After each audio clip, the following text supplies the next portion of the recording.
Good evening, everyone, and welcome to the October 24th regular council meeting of the town of Vegreville. We'll start off with the adoption of the agenda. I'll be looking for a motion. Councillor Curtis makes the motion. Is there any additions or deletions to the agenda? Seeing none, all those in favor? Carried.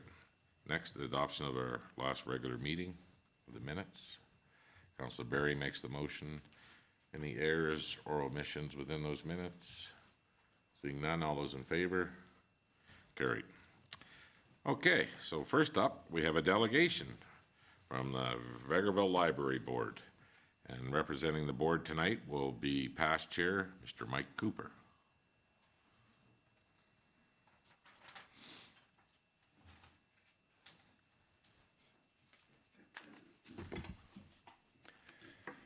Thank you, Mayor McPhee. Council, this is our annual budget presentation to the council. Hopefully you have copies of it. We had quite a challenge putting this together this year, I'll tell you that much. The last couple of years, we've been challenged with COVID and some staff, the loss of staff. We've lost a manager, are you aware of that? Programmer, some pages, clerk. During that time, the library staff were able to provide service, but at times it was difficult. We had service where we would provide curbside pickup. We came close to closing the library recently just because we had staff that they themselves had COVID. One or two of them had COVID. They had to stay home quarantine. We had 2 staff left. So it's been a challenging time. The loss of the library manager this year in June also created a lot of extra work and stress. We found out that, and we sort of knew this, part of our plan of service was to start cross-training our staff and do some succession planning. That was part of our plan. We hadn't really got there yet when we lost the manager. So we scrambled. It was a lot of work, a lot of stress, as I said.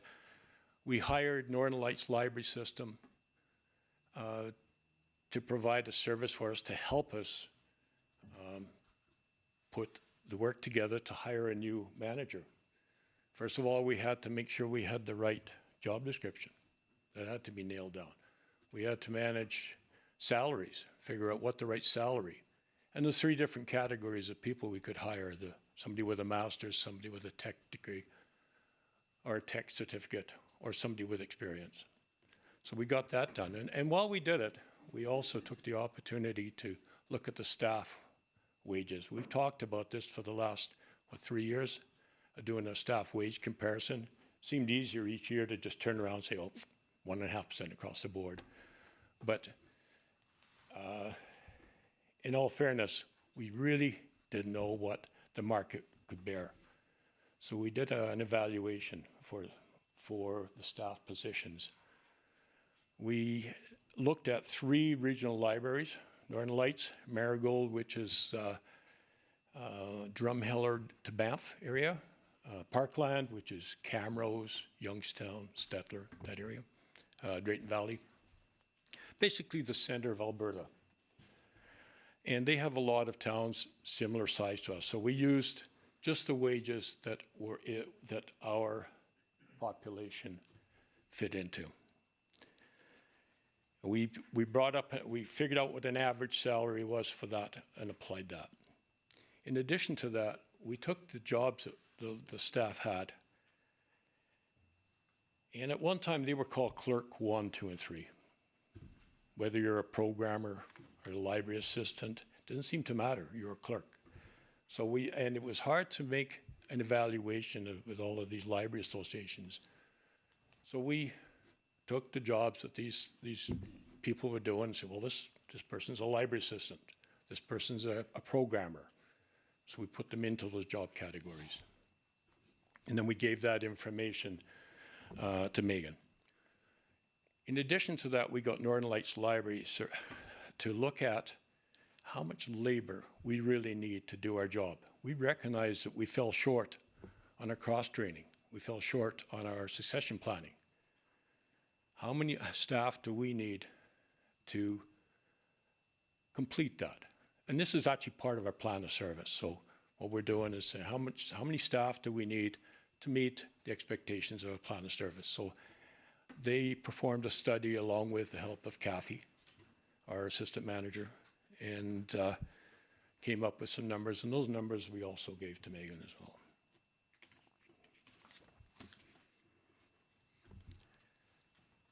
Currently, we're providing a variety of programs, and we're currently assessing the needs. Through COVID, the needs dropped. We're starting to see some of that come back, but it's debatable whether it should be in a virtual format or in-person format. Do needs change? What kind of programming should we provide? What are the demographics in town? So we're constantly looking at those things and evaluating statistics. We're looking at some of the programs we provide if we don't have a good attendance, for say for the teen drop-in night. How do we make that better? Can we make it better, or is it just a lost cause? Drop it and pick up something else.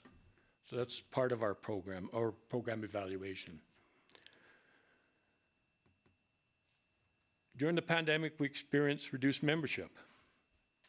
And we're starting to see that come back. And we're hoping in 2023 it'll be back to normal.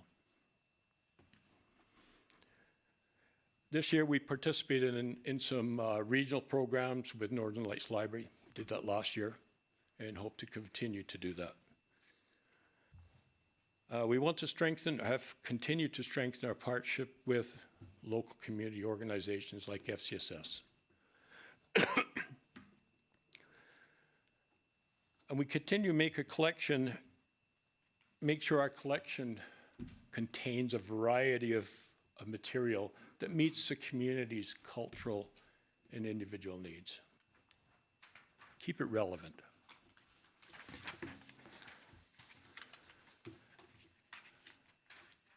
We also continue to offer curbside pickup. How long, I don't know. If it's not used, it's maybe one of the things we will drop. But it's there just in case. And as the remnants or what they call an endemic now continues, maybe it's a needed offering. This year was the second year for National Truth and Consequences, or Reconciliation Day. Truth and Consequence, sorry. We created a website to showcase that, and we've been updating it. We've increased our in-house and online displays to showcase library materials and provide information. I don't know if you've been on there lately, but you'll notice there's a place where you can actually get Ukrainian reading material. And part of that is due to the influx of the Ukrainian refugees we've had come in. The circulation desk and public access computer stations were replaced this year. We actually started the year before. They were completed this year. We did that because of COVID, for sanitary and safety reasons for the staff, but it also provides a lot of privacy for the patron using the computers.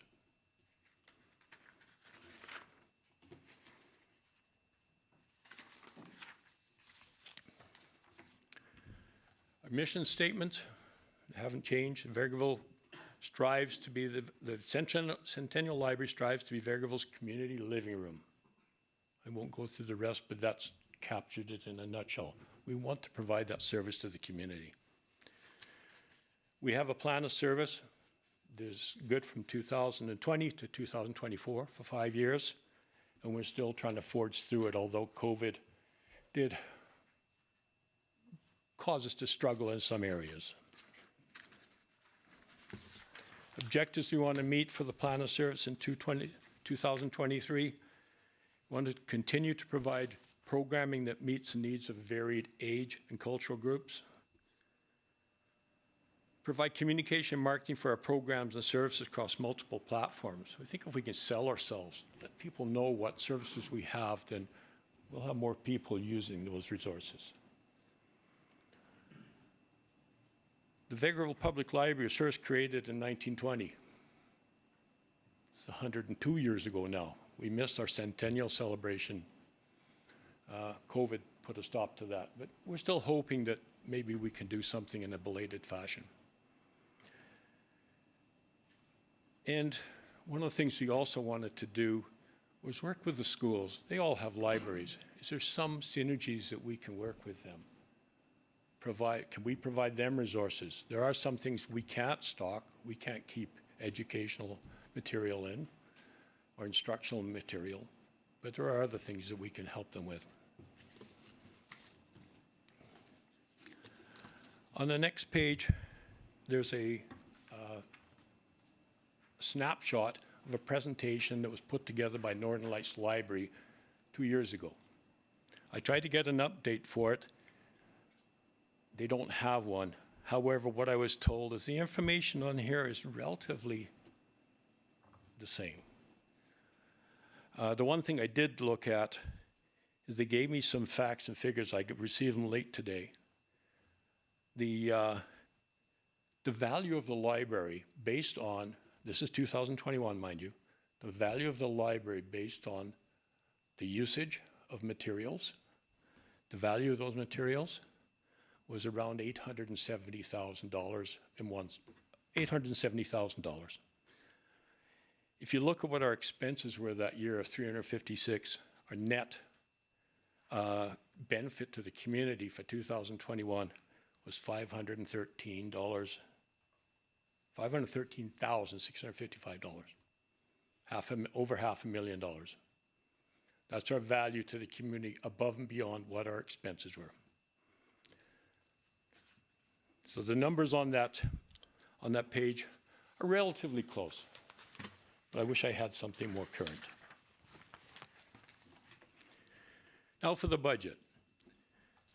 2020-21 level service along with associated costs were greatly affected by COVID. They're up and down. Some places it went down. We didn't have, some staff left, some we had to lay off during COVID. So you can't really trust those numbers as a measuring stick or yardstick. 2019, you could. They were pretty stable. COVID just came in at the end of 2019. By the time it affected us, it was 2020. So we used 2019 costs and what we saw for costs for 2022 so far to put this budget together. And just for an indication, 2022 costs, we spent about 67%, 2/3 of our budget in 3/4 of the year. Right, so it'll give you an idea of how much was spent so far.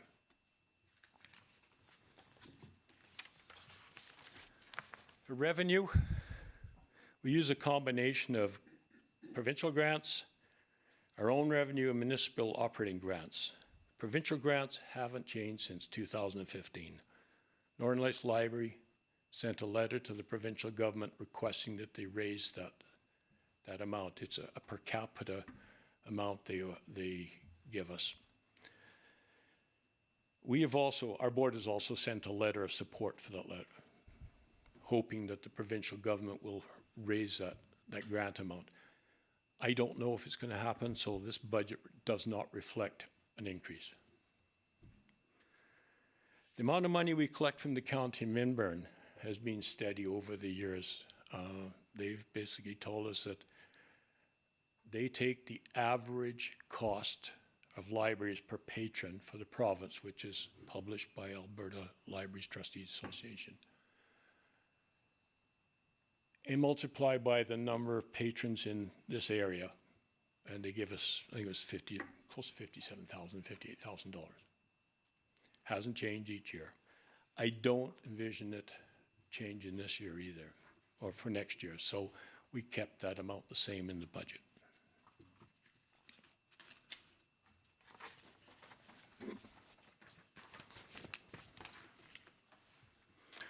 In 2021, we raised our membership fees. At the time, we thought they were relatively cheap for the service people were getting, and we hadn't raised them for a long time. So we raised them in 2021.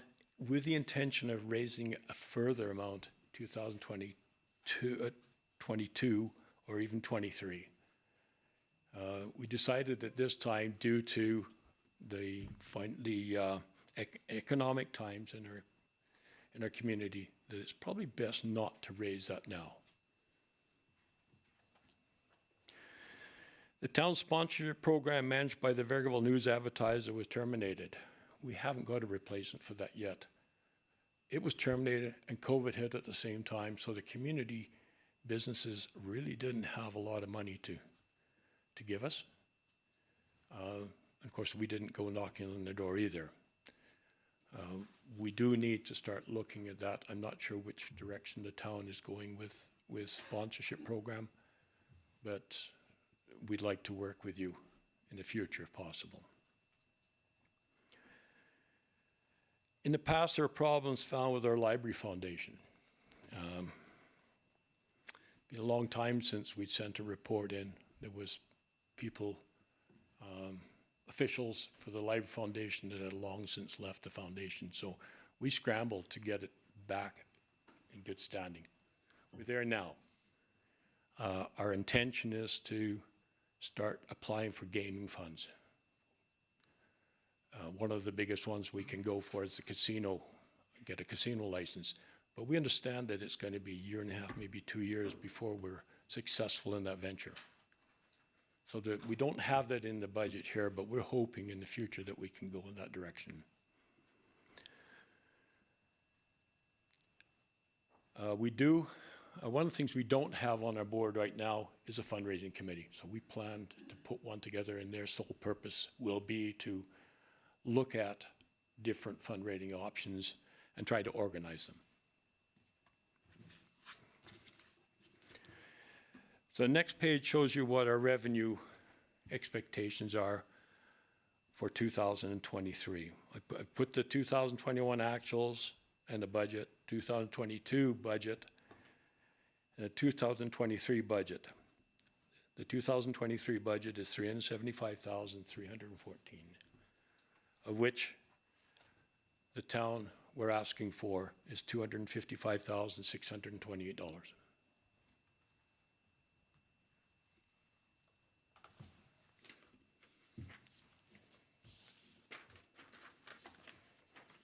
Now that might seem a bit of a jump from the budget in previous years, but looking back over the years, our cost has been considerably higher than that. When COVID hit, we dropped the ask went down a bit, right? But our costs are still going up there. So you can see from that the amount, County of Minburn gives us $51,948. We get a rural grant of $10,409 and a provincial grant of $32,379. The rural grant is actually what the province, it's the same as the one above, the provincial grant. If a community doesn't have a library board, then the government gives the money, the grant money, to the library, Regional Library Association to split it up. In this case, County Minburn doesn't have a library board, so the money that's allocated to the County Minburn goes to the Northern Lights Library, who apportions a part of it to us.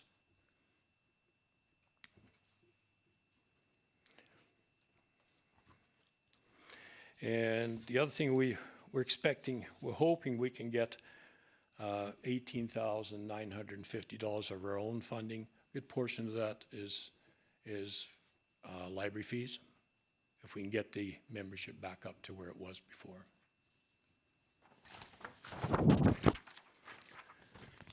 Expenses. Expenditures are balanced with staffing and operational requirements to provide services as outlined in the plan of service.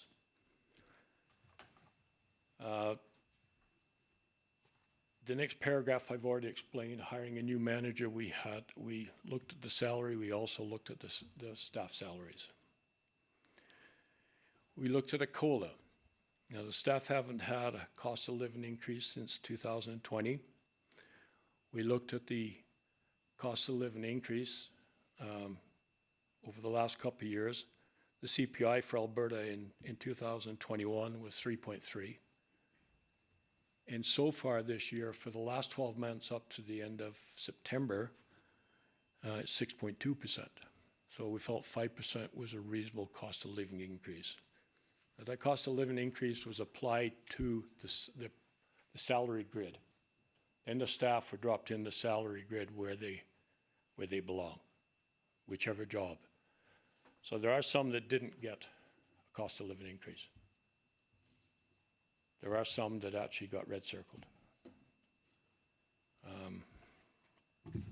But just to let you know, on the average, the salary range went up 5%.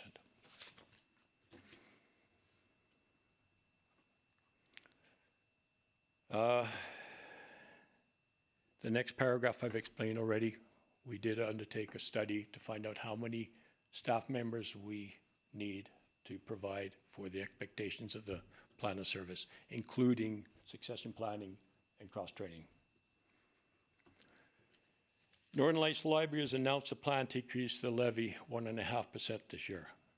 Now, I believe that hasn't been passed at their board level, but we believe it probably will be or close to that, so we put that in the budget.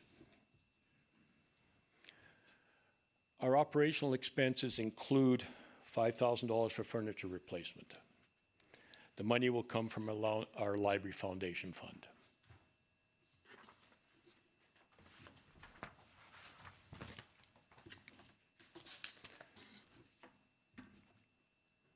So the next page gives you a breakdown of what our expenses are.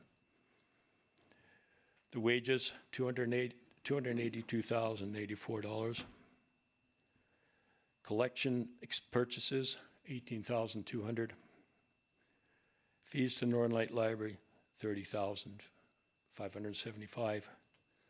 Program expenses, $6,500. Operational expenses, $850. And fees paid to the town for $1,105. The fees paid to the town cover some of the expense for the payroll software and for the point of use sale, I think. People using credit card at the...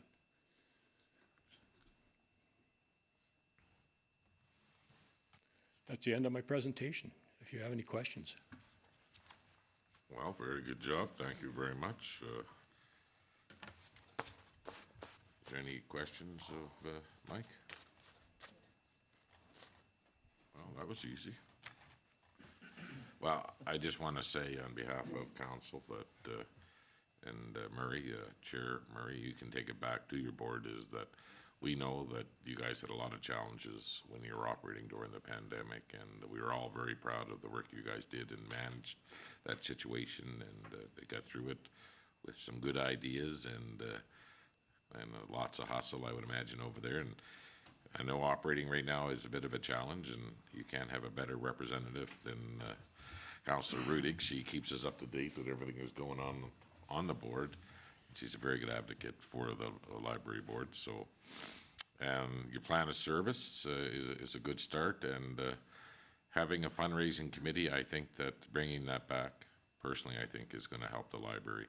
It's going to bring people back to the library when they understand that, you know, there's challenges operating, and everybody hopefully will get behind this is some fundraising over there and help. So, I mean, it's a community facility that's used a lot, and the community works hard to try to keep it operating. That's what it's going to take, is the community pulling together there. But on behalf of council, I just want to thank the board for the job you guys have done through some difficult times in the last couple of years. Any other questions, comments? Oh, Councillor Barry. Thank you, Your Worship. I just wanted to point out to the public that we're not being quiet about your presentation. It's just that under the Library Act, we don't debate your budget. Your budget is your budget, and all we can do is discuss the grant that is provided to you. So I thought it was a very good budget. I appreciate the work and effort that you put into it, and I certainly appreciate the library and the efforts that they've done in the last couple of years to keep their doors open. So thank you. Thank you, Councillor Berry. I would like to point out, and the same to Mayor McPhee and the rest of the council, that we wouldn't have got through the COVID if it wasn't for the staff. Like, the board helped, I guess, but it was the staff who did 95% of the work. They're the ones that need the pat on the back. Councillor Bullock? I just want to let the library board know, I just had interaction with a resident of town yesterday, in fact, and they're a new resident of town within the past year, and they had really starking reviews for the library, saying what a fantastic library we have in this community compared to the community they came from. So everyone needs to know that we have a top-notch library in this area. So it was really neat to hear that from someone that's new to the community only 6 months ago. So that was very warming to hear. Fantastic. Yeah. Councillor Riddick, go ahead. I'll just add my congratulations and thanks to a very effective board and to the staff as well. Out of the three of you, I think two of you are going to be hanging up your library board hat. So big thanks to you, Mike, and to Sonia for your dedication to that board for a long time. At a time when it was very challenging to be a volunteer, you really stepped up, and it is continuing to be a challenge across all kinds of boards and committees and volunteer groups to ensure that we've got a vibrant group, and you've done a great job of recruiting. There's lots of new board members that will try to take your place, but there is nobody like the two of you, so thank you very much for your service. You're stuck with me for budget next year, though. Go ahead, Councillor Morrow.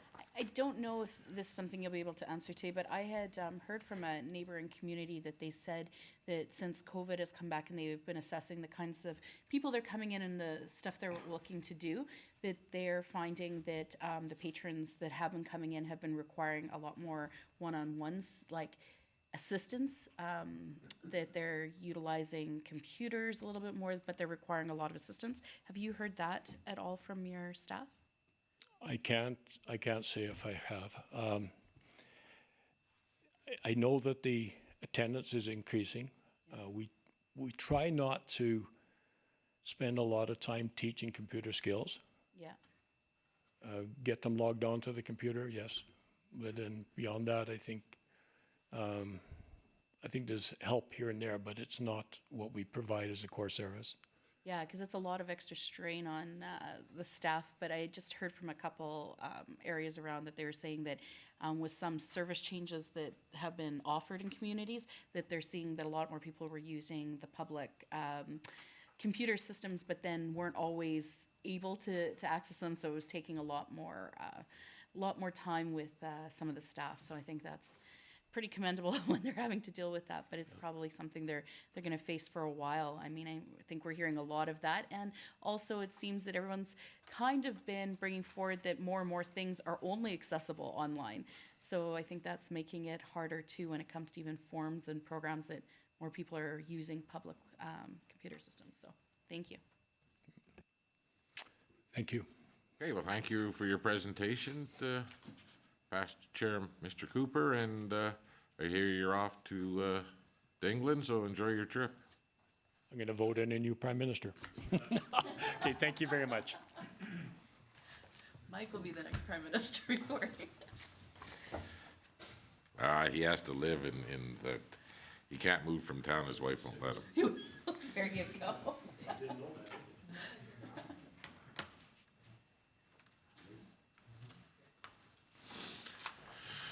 Okay, you guys aren't staying for the rest of the meeting. Well.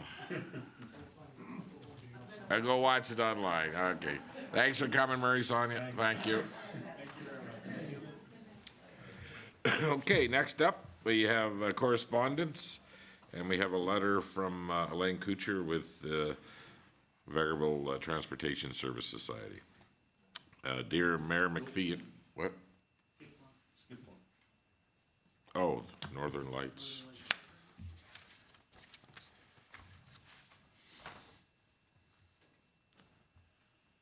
Okay, so what do you want me to do with this?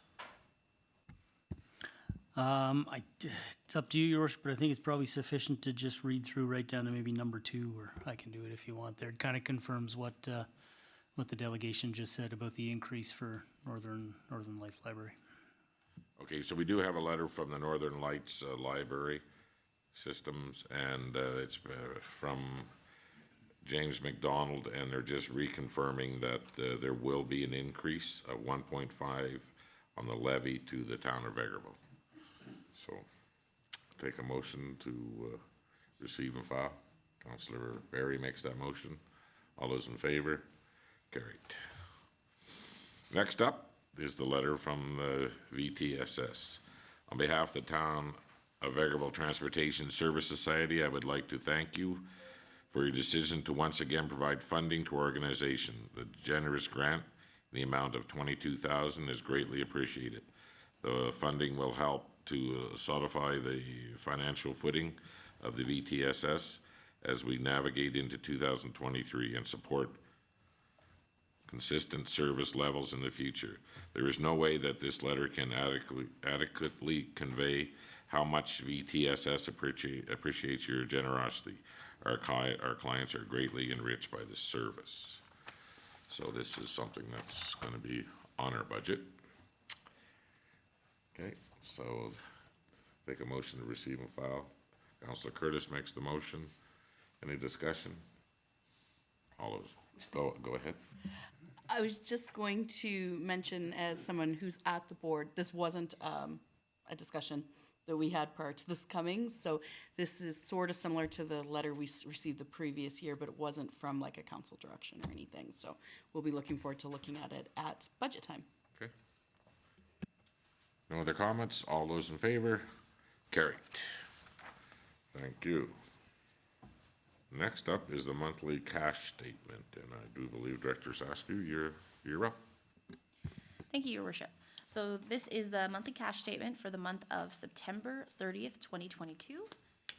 We began the month with $10,669,873 and ended the month with $10,428,171. So that's a net decrease of about $300,000.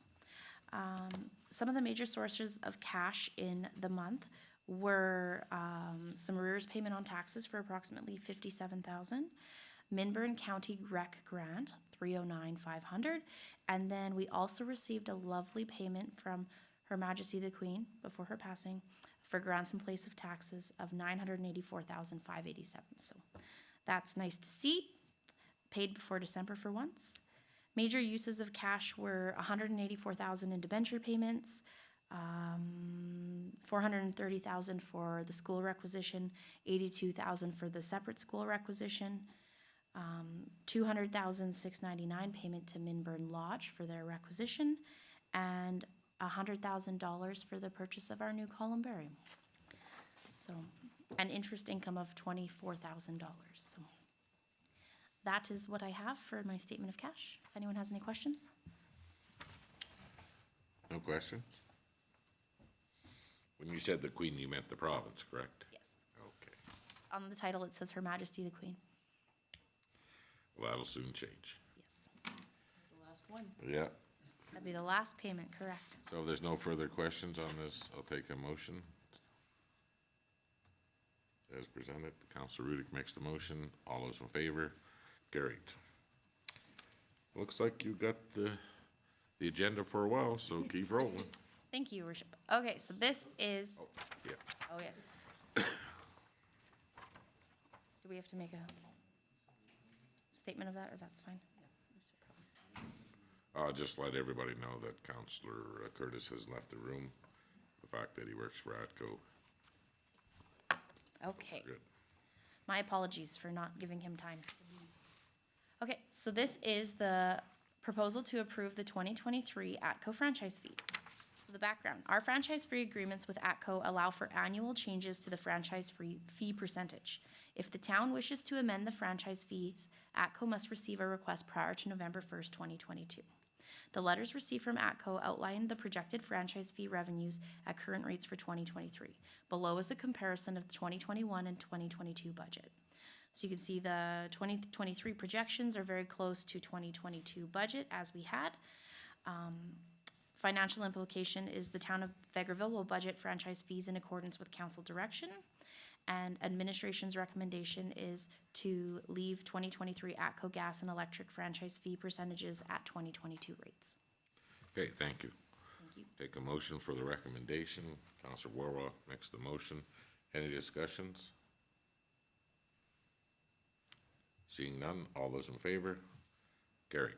Thank you. And somebody get Counselor Curtis from the green room. I'll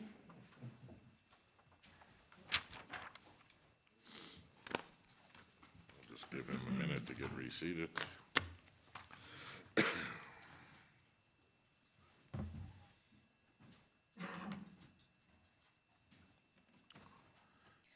Go ahead. So this next RCD is the establishing pricing for Prosperity Industrial Park lots. So the proposal is to approve the pricing of a Prosperity Industrial Park lots. The town of Vegreville is in the process of developing industrial lots in Prosperity Industrial Park. Future lot pricing was discussed in a closed session of council at the October 18th, 2022 Legislative Committee meeting. It was the consensus of council that the initial lot prices be set at $50,000 per acre. Upon completion of Prosperity Industrial Park, the initial lot price will be $50,000 per acre. Communication will be the approved pricing will be built into the town's marketing plan and will be provided to local realtors. Recommendation is administration recommends council to approve initial sale price for Prosperity Industrial Park lots at $50,000 per acre. Okay, I'll take a motion for the recommendation. Counselor Lemko makes the motion. Any discussion? So, go ahead, Counselor Bullock. I think this is a good recommendation to have the pricing be as such to make us very competitive in the real estate market for this type of property. Okay. Any other comments? So when we say the town's marketing plan, so there is caveats that go along with this price that we're putting out there. Yes, this is the advertised price. If anyone was to enter in a contract with us, there'd be a formal contract negotiation. That's where you would put the caveats on building within such a time frame, et cetera, et cetera. So that would be in the actual purchase contract. We would go through all those little details. Okay. So everybody understands, and this is the first offering at this price. As land sells and people start showing up on site, then the price will probably have to start going up. Okay, so we have a motion for the recommendation. All those in favor? Carried. Did you vote? Okay. Your hand was down pretty quick. Okay, keep going, Director. One more, Sosnier. thank you. This topic is request for tax cancellation. The proposal is to approve the cancellation of the tax levy on 4932 51st Avenue, which is the Vegreville Muslim Association. Background, the Vegreville Muslim Association is a registered nonprofit place of worship, a mosque. Prior to the changes to the MGA introduced in 2017 and the change in community organization property tax exemption regulation in 2018, municipalities could, by bylaw or resolution, provide tax exemptions for specific not-for-profit organizations and/or service groups. With the changes in the regulation, it is not up to the community organization to make that. It is now up to the community organization to make application to the municipality to be considered for property exemptions. So the Vegreville Muslim Association has been on title since June 23rd, 2015. Total taxes paid, less $740 already refunded, amounts to $12,415.79. Additionally, taxes incurred April 24th, 2013 from their set of their organization start to June 23rd, 2015, while the Muslim Association rented the property, account for $55.08 and $11. So the financial implication of this is the town of Vegreville will adjust taxes levied in accordance with council direction. Communication would be the Vegreville Muslim Association and taxation clerk will be informed of the tax levy cancellation. Recommendation, administration recommends that council cancel and refund the 2015 to 2020 tax levies on 4932 51st Avenue amounting to $12,415.79. and consider canceling 2013 to 2015 tax levies on the same property amounting to $5,508.11 upon receipt of evidence from the Vegreville Muslim Association that these taxes were paid through a triple net lease. Okay, thank you for that. Looking for a motion for the recommendation. Councilor Rudick makes the motion. Any discussion? So I do have a question to ask. Who owned the building prior to 2015? I don't know that I should say the name, Okay, but it was privately owned, not by an association. It was, so it was privately owned, and they were paying taxes on a rental property. that is correct. Okay, so right now, our assessor didn't notify the town when the title changed that it was a religious group that owned it, and so we didn't pick up on that. That was our mistake for the first part, is that correct? Yes, and there was also the one other caveat that we did not, our land use bylaw did not allow for religious groups to be in the downtown core. So there was a different zoning for them. They were, I forget, an organization. They were not a religious group at that point in time because of our old land use bylaw. So that's why they were left off, because they were downtown, the location that they chose. Okay. So what we have here, right now, the recommendation is that we reimburse the $12,415.79 back to the Muslim Community Association since the day that they've been on title. You're also asking us to consider the amount of $5,508.11 that they paid through a triple net lease before they owned the building. And that's something that we want confirmation on. So their original letter, they said that they incorporated in 2013 and have been in that building since then. So we, as administration, would like some evidence that they paid those property taxes, not the prior owner. Okay, so maybe we should break this recommendation down into two pieces. Yes. So, can you change your So I'll amend that, I'll break that into two. If we can consider the first part, the refund of the 2015-2020 tax levy into one motion. And the second motion, I'll break apart until we find further, evidence? we'll bring it back to administrative discretion to bring it back when there's more information.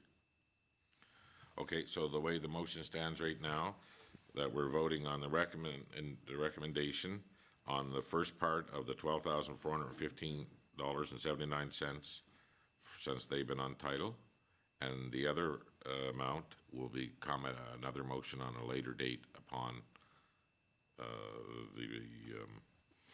the evidence that on the triple net. Does everybody understand the motion? Okay, so we're going to vote on the amended motion. Oh, I defer to our CAO Leggett to just give a little explanation on Yeah, splitting thanks. this. If it's council's pleasure here, you can actually address both now and just direct staff to waive the 5,500 upon presentation of that evidence from. well, I would like to then- break it into two motions. Yeah, still breaking it into two, your worship, but just two separate motions, and we'll waive the taxes in the first, and the second motion is giving staff direction to go ahead and waive that and refund it. By them presenting it to us, it saves us bringing it back one more time. Okay, so we're voting on the first motion of the recommendation on the first amount. All those in favor? Carried. So the next motion will have to, upon evidence, if we so choose, to instruct council, admin, to disperse this other money even though they didn't own the property at the time. So this is part two of the motion. Is there any comments? Go ahead, Councillor Barry, you start. I would make that motion, but I just want one quick clarity so that it can be understood. what is meant by triple net. By triple net, it means that they actually, under lease, were responsible for the taxes. Is that correct? That is correct. So then I would make that if, once administration has received confirmation that they actually had a triple net lease and were responsible for the taxes, that that administration could proceed with reimbursing the $5,508.11. Okay, Counselor Wall. I'm not going to support the motion. And I just want to give reasons why. I fully support the first motion, of course, and recognizing them and welcome them. I'm very happy to have them here. But I do want to recognize the fact that even in the first motion, we are actually going over and above because they weren't zoned to be there at the time. That would be the reason why I'm not willing to go back into a previous time, because even in 2015, 2016, and 2017, by our own land use bylaws, we typically would not have allowed them to be there and have that exemption. And I'm more than willing to allow that time period to go, and I think that that's fair and very happy to have them there, but I won't support going back even further based upon that, because we're already talking about dealing with a lease time, and we already have made a concession in regards to what the land use bylaw was. Okay. Any other comments? Just Go ahead. I just have a question of clarification, and perhaps this would go to Director Lefebvre, possibly. If you can just explain the clarification, because I think one part that is probably relevant too, that the recommendation at the time for the location of this organization was based on some recommendations of the land use bylaw. So maybe can you clarify how that figures into this? I'm going off memory from way back. I didn't realize that this was up today. All right, I've been more prepared for you all. But I do remember that when they came in, a place of worship was not something that was in the C1 district. So they went to a community group like the Wildlife Federation, things like that that are downtown. That's what I'm remembering right now, but I can definitely get more information for you. That's all I have. Sorry.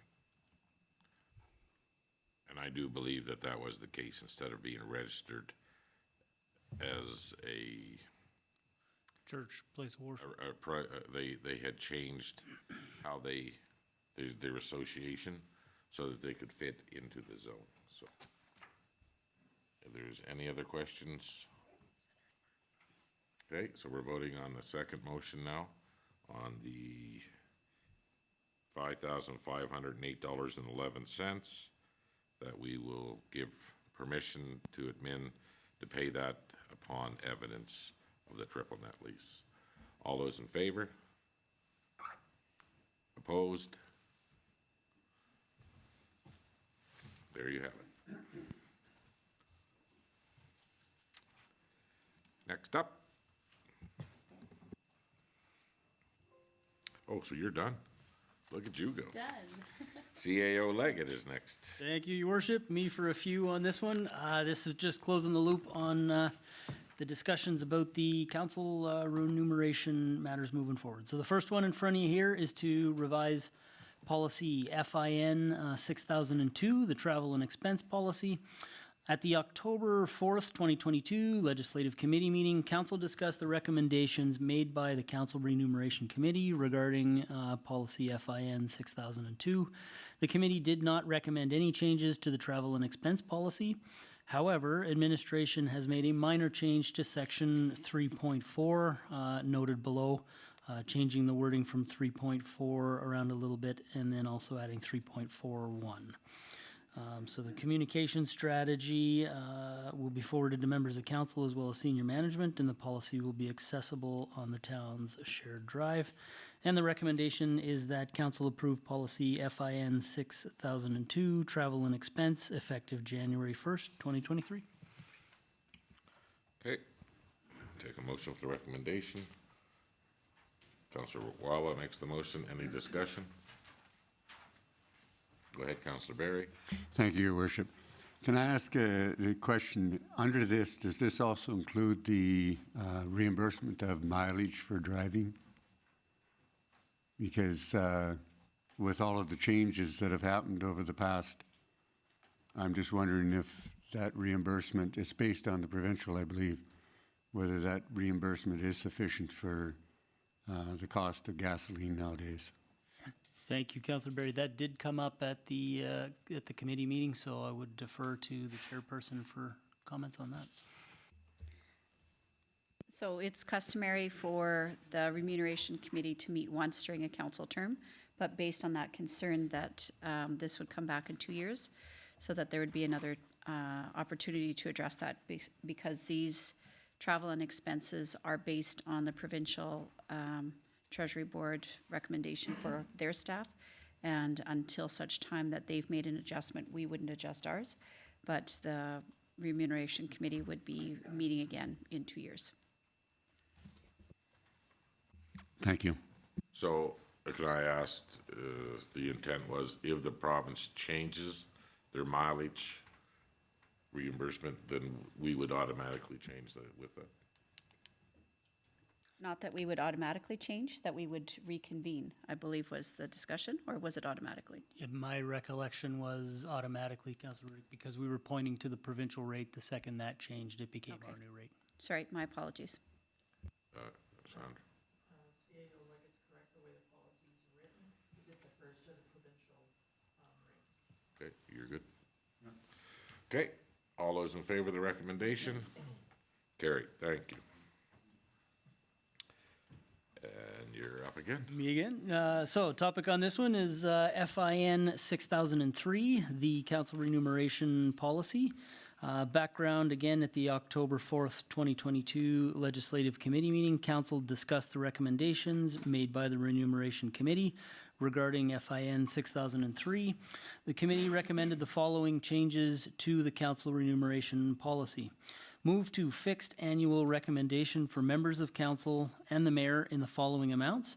Mayor, $57,000. Councillor, $37,200. The amounts above to be paid in 12 installments, therefore on a monthly basis, and the amounts would be prorated for any member who begins or ceases their service mid-year at any point. Paid meetings are for out-of-town only and paid at a flat rate of $200 per meeting, up to a maximum of $400 a day. These changes are reflected in Schedule A of the policy. The committee is to reconvene in 2 years' time to review these policies. Communication strategy is the same as the last one. They'll be forwarded to council and senior management and available on the town's website. And the recommendation is that town council approve revised policy FIN 6003, council remuneration policy, effective January 1st, 2023. Okay, take a motion for the recommendation. Councillor Curtis makes the motion. Any discussion? Seeing none? All those in favor? Carried. I would just like to thank the members that are on the remuneration committee, the members at large, and just recognizing that the process was not the best process we had in the past. And there is an increase in pay for members on this council, and we sure aren't the highest paid for any other municipalities around here, but just recognizing the amount of work that goes in to have this position and stuff. I want to thank the committee for work they've done, and the chair. It was definitely some good, robust debate, Your Worship. Okay, thank you very much. I got one more. Yep. So this one's for policy FIN 6004, the council professional development policy. So with this one, council discussed the recommendations made by the council remuneration committee on the same date regarding FIN 6004. The committee recommended the following changes to the council professional development policy. Change annual PD allowance professional development from $3,000 per council member to $1,000 per member, including a line in there that members can allocate unused amounts to other councillors annually between themselves, so sort of that sharing concept. And additional amounts may be requested from council on a case-by-case basis. Council was not in agreement with the recommendations on the annual professional development allowance at 1,000 and changed the recommendation to 2,000. This change has been reflected in the revised policy in section 3.2. The other two recommendations proposed by the committee are reflected in 3.7 and 3.8 respectively. Same communication strategy as the previous two policies. And so the recommendation on this one is that Town Council approve revised policy FIN 6004, Council Professional Development Policy effective for January 1st, 2023. Okay, I'll take a motion for the recommendation. Councillor Bullock makes the motion. Any discussion? Go ahead, Councillor Bullock. Yeah, I think the discussion about this of changing the recommendation to 2,000 is important, just for the education that comes along with being on these committees and for some of the courses that are required to take. So it's probably more so important for the newer councillors on here, myself and Councillor Curtis. So we just, I think it's just a better use of that to make sure we have enough to be educating ourselves, and we could just transfer it to somebody else if they actually need it. So, because we don't have any expectation of using it just to use it. We want to use it to benefit the committees and the council. Okay. So if a councillor is sitting on a board, the assessment review board, and they need to take some extended courses to be on that board, are we putting that course against their PD? I believe that'd be the intent of it, Your Worship. Okay. Okay. Go ahead, Councillor Berry. I believe if you have to take educational courses to actually sit on the board, that is paid for separate from this. And it has been in the past, because I sit on that, where I have to take law. I have to take and pass a course in law and a course in assessment in order to even sit on the board. So in order to get that certification, the town pays for me to get that certification. It's good for 3 years. Gotcha. And then the revised of it. That is not professional development in terms of taking as two other natural courses that I be as a counselor. That is an indefinite requirement of sitting on that board. Yeah, It's gotcha. a requirement of a certification to sit on. I have to have certification to sit on that board. And somebody will be taking that course within this term. So I just wanted to get a definition on that, that no matter what, you need to have that course. It's not personal development that you need to have it. It's a certification that the province requires. I have been left on that board as of tonight in the organizational chart, and my certification is good until May of 2023, at which time all I require is a 2-day refresher course and then pass the exams again. But we will be requesting another member of council to take that course at that time. Go ahead, Sandra. There are currently on the council structure, there are two boards that require training. It's the ARB, the Assessment and Review Board, and the Subdivision Appeal Board. Both of those boards, training is budgeted for annually within the departments that cover them. Okay, thank you for the definition. Okay, and so everybody knows that moving forward, Alberta Munis is not part of this. The FCM is that every councillor gets to go once during a term. The elected officials education program, other conferences, workshops, seminars, webinars, and educational opportunities relevant to professional development related to town business in this capacity as an elected official. So that's what we're talking about there. These are the exemptions from, because that part I really didn't understand. What the exemptions were from your PD. Councillor Riddick has a comment. So yeah, I think you're reading under the definitions under 2.0. Okay, yeah. The definitions of conferences, workshops, seminars, and educational opportunities. But if you go down to 3.6 and 3.7 and 8, that actually has an explanation of what is covered and how.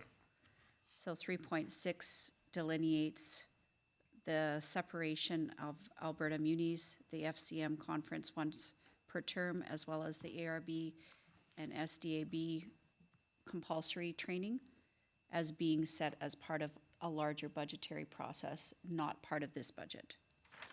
And then under 3.7 and 3.8 is the explanation of the professional development that counselors can utilize or allocate to another counselor. Yeah. Okay, I just wanted to clarify just a couple of things in there about that. Some of those courses, and thank you, Sandra, for bringing that in, that it's a budgeted item. And we'll be looking forward to who's gonna be taking those courses in the near future. Okay. So it looks like you're done. Motion for the recommendation, did that one get done? Motion's open, yeah. Okay, all those, you have another comment? I was voting already. Okay, then, all those in favor? Carried, thank you. Okay, next up is council reports, and we're gonna start with Councillor Riddick. Okay, 1 second here, let me get this open.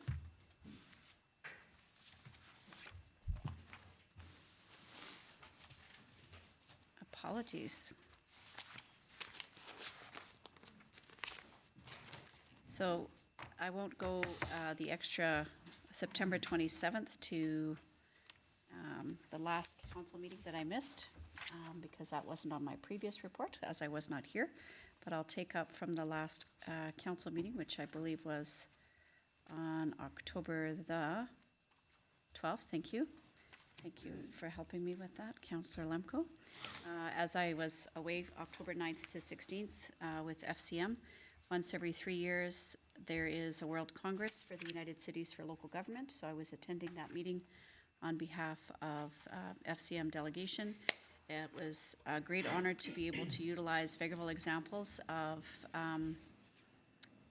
some of the great work that we do here and some of the struggles that we face as municipal governments here as well as across the world, actually, and use the Canadian example. So it was a great honor to be able to represent Vegreville, and there was a couple times where it was very evident. Have also, I'll just point out that the Pick Up the Pissinka sticker has been featured a few times in a few different pictures, so kudos to our marketing manager for making sure that we had something so obvious to be able to take with me. I appreciate that very much.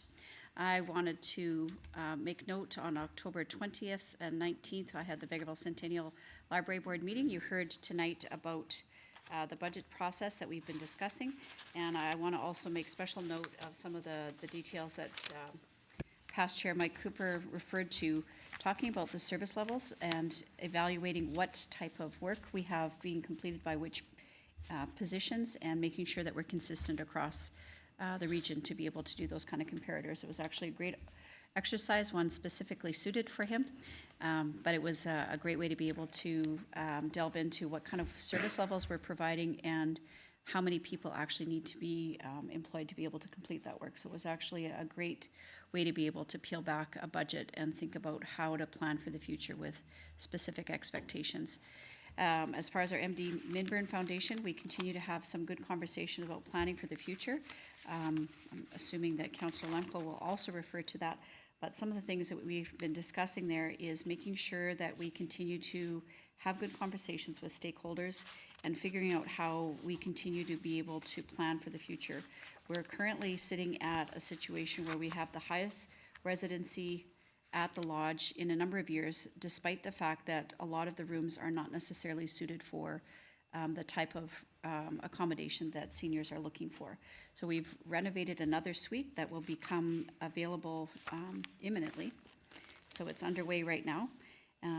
And we've also engaged the conversation a little bit further to be able to talk to other parties and see how we can reach out. So we're currently in a process of being able to do an inventory, and we're reaching out to a few different parties to be able to help us in that process, to be able to see what kind of housing is necessary and what we have currently available, not just in that pocket, but also to be able to make sure that we're feeding into some of the conversations FCSS has been having, for example, with the housing and homelessness project that they've been embarked on, as well as rental market, and making sure that all of those stakeholders are considered in that conversation.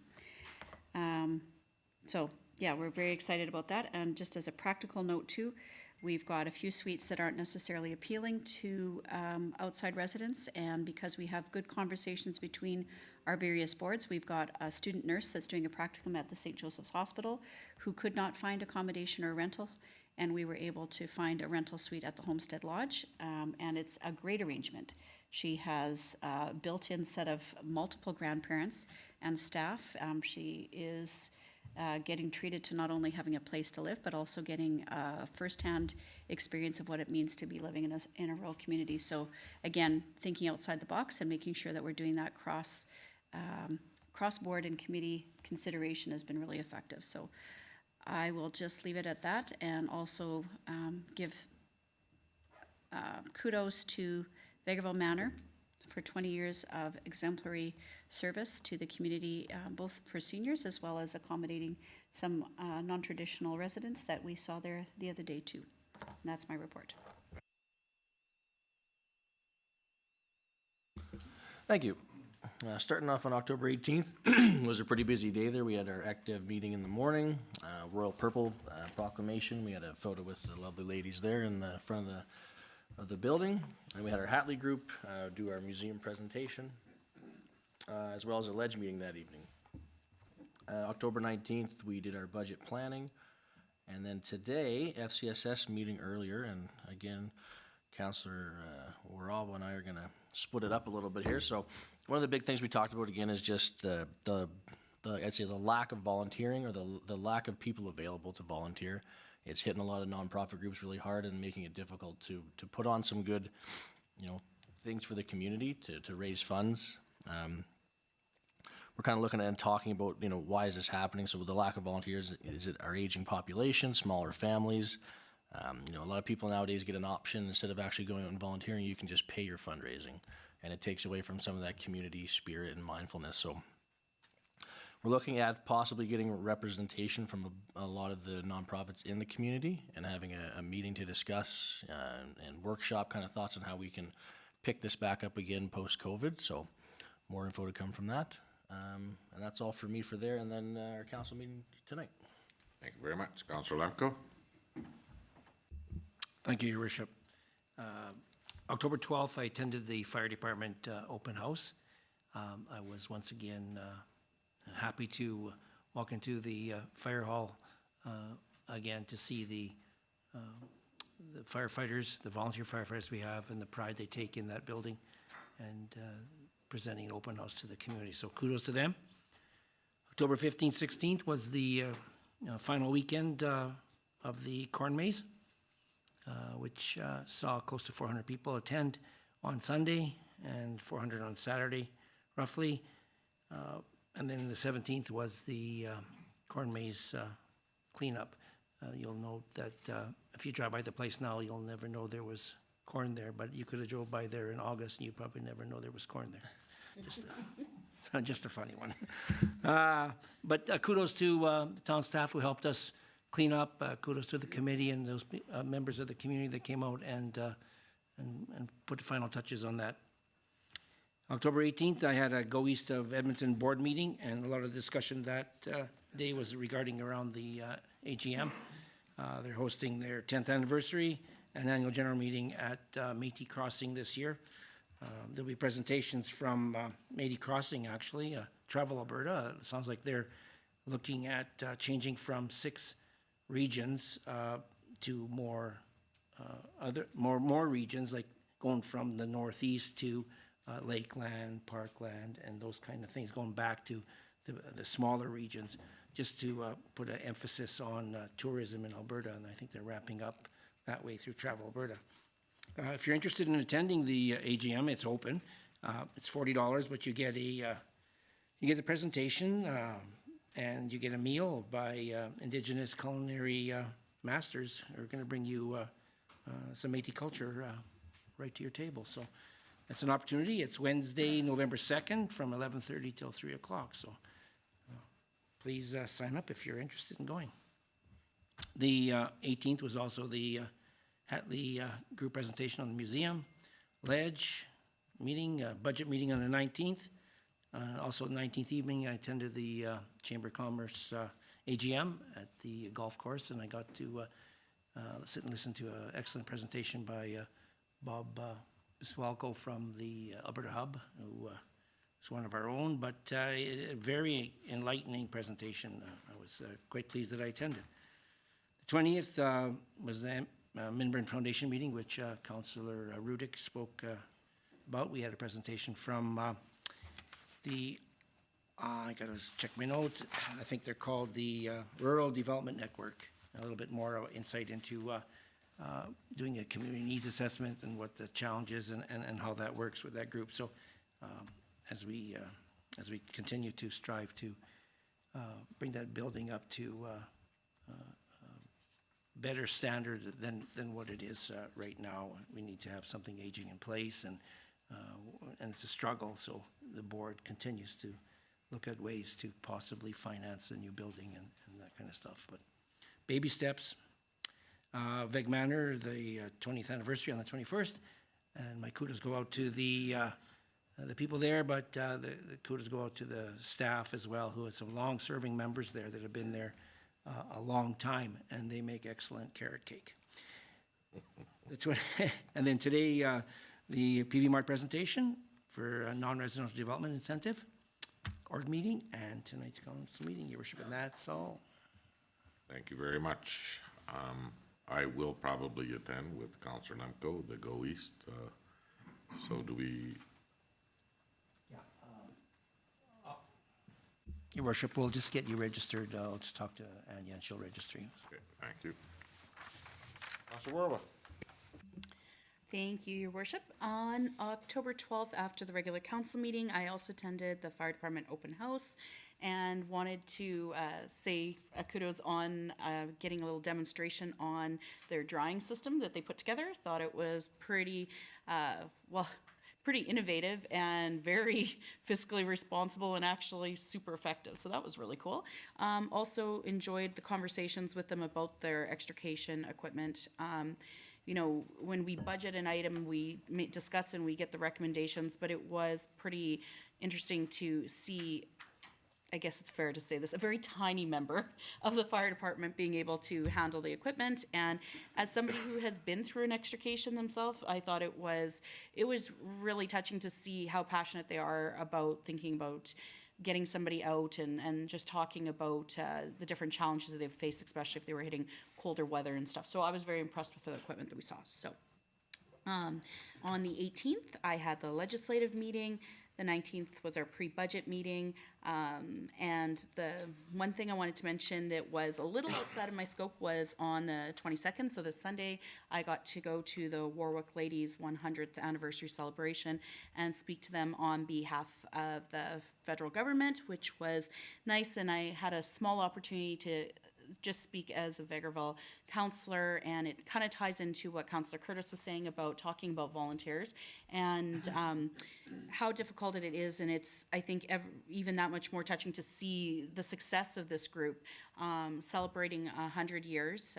I was able to present them with the Queen's Jubilee pin to their organization, which one of the things I think is worth noting is that Queen's pin is supposed to deal with 7 decades, so we're looking at 70 years, yet here we have a group who's actually exceeded the length of the Queen's Jubilee pin. So pretty excellent. Fellow councillor's mom was very entertaining, came with a local skit, and wonderful to hear some of the history. But even just reflecting back, I got to do a little bit of research before speaking on them, wanting to write a few things up. And this was literally just in my years that I've been here. And they've touched so many groups, from donations to our hospital to soccer parks to other sports agencies, Terry Fox runs. So just a huge kudos to the ladies. And it was pretty fitting on the year of the passing of the Queen to have a high tea as part of the celebration. So wonderful. Haven't had a cucumber sandwich for years. So that was really great. Today as well, I had the FCSS meeting, our organizational meeting, and the regular meeting of council. So in the FCSS, I did want to just say what a great job I think the staff is doing there, trying to really take our priorities and focus them in. There was a lot of discussion about how they know that FCSS has this broad definition and they could literally do any program, but they're trying really hard to make sure that the programs that they're providing are matching up with the priorities that we're putting forth. So just a couple items that I wanted to mention. A bit of grants updates. They have once again been successful with the Clan Family Resource Network Hub and Spoke, so they'll just be in the process of signing and awaiting for the response for the one-year funding, but that was successful. But one of the grants that it was successful but not. Essentially, it was the Reaching Home Funding federal grant. And that grant, it was successful in the fact of they did receive the grant, but the amount they received was just under half of what was asked for. So and they're waiting to see if some of the provincial grant to address some of the same issues may be received, and that might take some stress off. But currently, the purpose of the grant was going to be able to have a coordinator who would come in and be that housing coordinator that would also be able to work on doing a survey that would go out to the community, that we would actually be able to get, because like most of the fundings that go forward, they want you to be able to present them with some numbers and facts. So we need to be able to have, an inventory of what is our homelessness situation, how close are we to the ones that are one step off of being, like we've discussed. And so really, the coordinator was a huge position because there isn't the resources. It would be a huge project to have someone within FCSS do that. So that was one of the things we're hoping to achieve within the grant. And the problem is to move forward with funding. That survey was just a really key component. So again, that doesn't mean it is done. It does mean, though, that Julie will be meeting with the Rural Development Network to discuss some of the concerns about the project moving forward, and also seeing what happens provincially on that funding component. So a lot of hard work, but again, a huge project. Also, we discussed the need for having those good inventories of what is going on in your community when, not only when you're applying for grants, but when making some of the decisions moving forward. So they have been focusing on several key areas, including advocacy for the supports networks. They've been doing a number of community development projects, and the key areas that they've been leading in those was the youth development. They've been working on Substance Awareness Week. They did initiatives within the World Mental Health Day. And they've done the Alberta Supports Contacts. So I want to come back up to this one, but they have been doing projects within kids in need and care, so looking at the increased needs that are going on for care spaces, discussing food security, and also trying to raise awareness when it comes to possible fraud situations. There's been some seniors, and they're looking at ways to keep awareness going. Some seniors that fortunately had come to the FCSS asking about ways to deposit money for CRA that ended up not being illegitimate. So wanting to make sure we're getting that information out to the community when it is happening. They've also been working on the seniors and special needs advocacy, and of course, additional work with the homeless and housing basic needs. The one I wanted to come back up to, and again, this is something that I guess we're looking towards maybe being able to maybe get some clarity either through our MLA or through the Alberta Supports contacts. So what we're understanding is, since the Alberta Supports building reopened, that before that, the employabilities, which would have been employabilities and BGS, so any of the contract services that were attached to the Alberta Works, were actually running out of the Alberta Works building. That's where they would actually see their clients. So once upon a time, you did not need a recommendation from Alberta Works to go see them. That's when they had their own storefronts. Then it was kind of brought together in a situation where your Alberta Works would make a recommendation, and then these contract people would be able to see them right within Alberta Works. Now, it is our understanding that currently they're not able to see any of the clients and have been told to look for other spaces, nonprofit free spaces, so they're not being seen within the Alberta Works building. So the girls at the FCSS did make sure that they reached out, and what they were told, they were actually sent a specific quote back.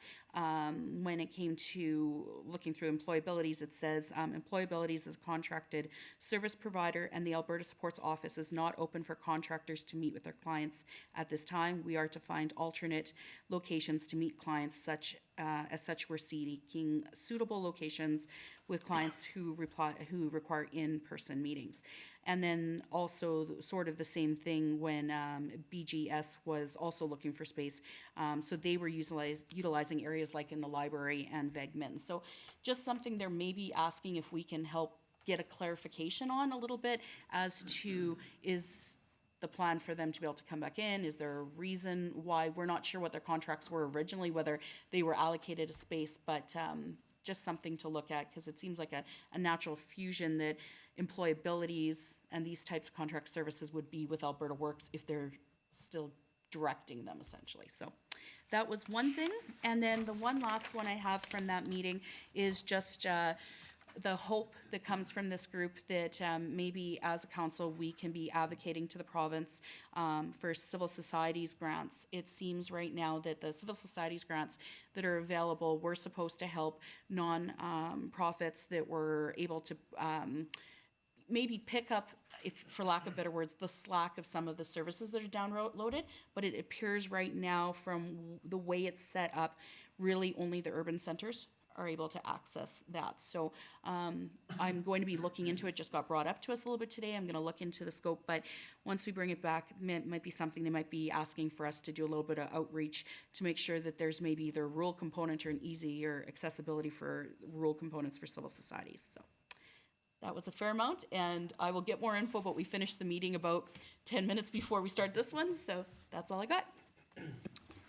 Wow, it seems a little unfair that only some large urban municipalities qualify. Never seen that coming. Well, and I think that on paper, like, they were very fair. The girls at the FCSS said they understand on paper it makes sense, because these bigger groups, there's way more of them in these urban centers, but what they're not understanding is that's a catch-22. There's more of them there, but on the same token, we have less to draw from. So the need for us is not actually reduced just because we have a reduced number of non-for-profits. So it's kind of just getting them to remember us again. Well, I'm sure that through FCSS and a little advocation on our side, we'll Push. get to the right people. Thank you very much. Councillor Bullock. Yes, my report, well, it mirrors somewhat a little bit of everyone's report, but October 17th, the Corn Maze takedown after that successful event. October 18th, three things, the economic development meeting. We got a pretty good team going there, and I see a lot of momentum going forward. The Royal Purple proclamation is just good to see, and remember that these ladies, part of the Royal Purple, have been volunteering for many, many, many years. And you know, a shout out to them, and hopefully they can attract more new volunteers to continue that group going on. The Hatley Group Museum presentation, I found some really good information out of that to see where we are with the collection. And the Legislative Committee meeting, October 19th, our budget planning meeting. October 19th in the evening, the Chamber of Commerce annual general meeting. Bob Pispalko was speaking at there, and it was good to hear and how important to see how agriculture is really our main driver in this area, and it's interesting to see how that's going to be playing into our new Prosperity Park. So stay tuned for big things to come. Also, October 21st, Chamber Small Business Week barbecue that was put on for the businesses. October 21st, also attended the Vegreville Manor 20th anniversary celebration. October 24th, today, PV Mark Development Incentive Presentation, organizational meeting, and tonight's council meeting. Thank you very much. Councillor Berry. Thank you, Your Worship. Yes, October the 15th, 16th was the end of the corn maze for this year. It was very busy. I have to give a shout out to the Junior B Rangers who came by on Saturday and actually gave me an opportunity. They took over looking at the carts and the kids riding the pedal carts. And I enjoyed a few hours of just walking around the entire corn maze and seeing everything that actually goes on there, because I spent so much time with the kids on pedal carts that I didn't actually realize how busy the place is everywhere. And a lot of people attending, and what I really see is a lot of kids. And I think that's the biggest thing, is we intended it to be for the kids, we built it for the kids, and I think the kids really, really totally enjoyed it. It's not a corn maze, a typical corn maze, it's one for the kids. And so I really, really did think that it was great.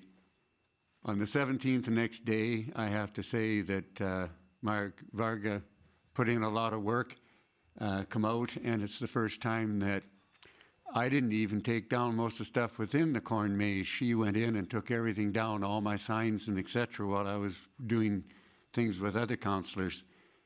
So a great shout out to her. It was great to see it go down, but I think the unsung hero that we have never really given enough credit to is Darcy Lancevich, who brings out his own antique tractors, his plows, his discs, his seeder, and spends many, and I won't say hours, but days, plowing the field, disking the field, seeding the field.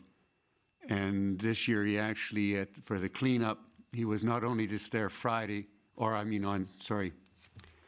the Monday, he took the entire week off work and was out there mainly by himself, putting all of the straw back into the field, knocking down the corn itself, plowing the field, disking the field, and then harrowing everything around the area to clean it up, including spending the time to pick up 137 painted rocks that were still left when the bale maze was moved and taken away. Thank you, Darcy. You've done a lot of work out there, and I think we need to give you a little bit more credit. Moving on to the 18th, I have written it down here, Your Worship. It was the Vegreville Regional Physicians and Health Professionals Attraction and Retention Committee, Good one. which I have seen abbreviated now to some extent as A&R Committee when the meetings come out. So I'm thinking maybe we should call it A&RC, which would be ARC, or if we want to put the Vegreville in front of it, then it would be VARC. And I think maybe I'm going to start trying to push for something of this nature, because that other paragraph is too much for me. So I think the VARC meeting went very well. It is getting busier, and we're moving on that. And in conjunction with that, I went and saw Dr. Feyanju. So that's the first time I've actually pronounced his name correctly. And met with him and invited him, or welcomed him to town, and then got my prescriptions, because now he's my doctor. On the 18th as well, the Headley Group presentation I thought was very, very interesting. Ledge that day, budget meeting the following day on the 19th. And the first meeting of the St. Joe's Hospital, General Hospital Community Board meeting was on the 19th as well, and we haven't had one for quite some time, mainly because we can't enter the hospital, or couldn't, and that's where we had been meeting them, and we were trying to do it by Zoom. But it was a very good meeting. We're going to have another one right quick and get rolling so that we're meeting once a month again. So the only highlights that I'll put there is we're looking at Community Board Engagement Fund and doing recognition for the staff. One of the ideas that the board members are going to probably participate in is 12 Days of Christmas, where in each day of the 12 days of Christmas, there will be a draw for a staff name who will get some token of a prize presented by a board member, et cetera. And then there'll be some other ideas that we're going to be looking at, because we recognize that the staff need to have more appreciation now that they're coming out of this. They haven't been able to get away from all of the protocols totally, but they are moving towards them. What else do I see here? I think I'd mentioned that the ER has been very busy, but they have managed to get things eased up quite a bit the last while. So the overall general impression is that the hospital actually is busy, but it's doing extremely well. And under the new Administrator Lindsay, some very positive things are looking there. I think that we're going to see it really picking up. The other things that I've been at for the last while, on the 21st, again, I was also at St. Michael's. It was great to actually meet some people that I hadn't seen for quite some time. Didn't recognize them, a few I didn't recognize when we were all wearing masks there for a while, but and a couple of people that I hadn't seen for a long time, and it was really great. And then today's presentation of the PV Mart, tonight's 2 meetings, and that's my report. Thank you. Thank you very much.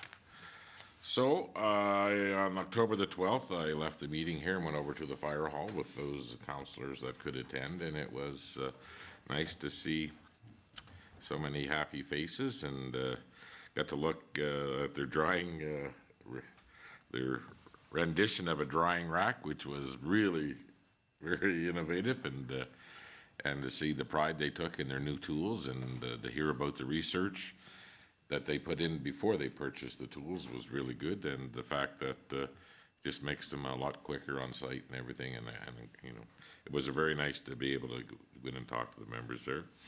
On the 14th, I was in Lac La Biche at the Northeast Regional Mayors Rees Indigenous Leaders Caucus, and we come out of there with probably 3 very important things that we're going to address as a group. We feel that there's been not enough love shown in the highway systems in northeastern Alberta compared to what money's been spent in other parts of this province. So we're going to actually get some ministers, and hopefully the new Premier-elect in to talk to us.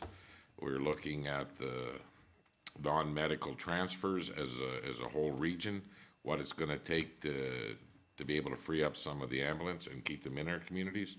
And the other big thing that we talked about there was emergency room services in some of these.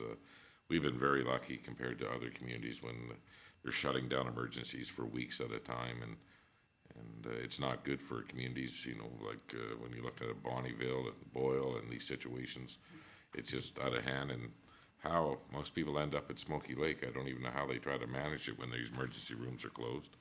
But it was a very good meeting, and we're going to have another one in Coal Lake coming up shortly, and just right after the new year. And hopefully with the requests from the ministers that we're reaching out to will be there stuff. So on the 18th, the Economic Development Committee meeting, and we're getting some little more traction there, and it was a very good meeting, and I really like bringing in the planning part of our organization into those meetings. I think it's a big bonus as we're all talking at the same level, so we're not trying to figure something out. So it is really good.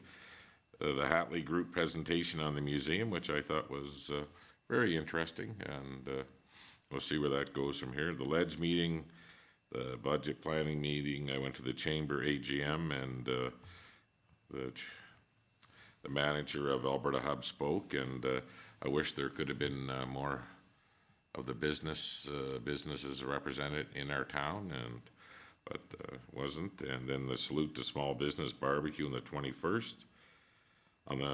Also on the 21st was the 20th anniversary at Vegreville Manor, and I want to thank Emily and her staff for reaching out, and those councillors that could attend, I want to thank you for the help in the room, and I'm pretty sure that almost every resident had a conversation with somebody, and it was nice to see everybody out and working the room, and I want to say congratulations to the St. Michael's Health Group too.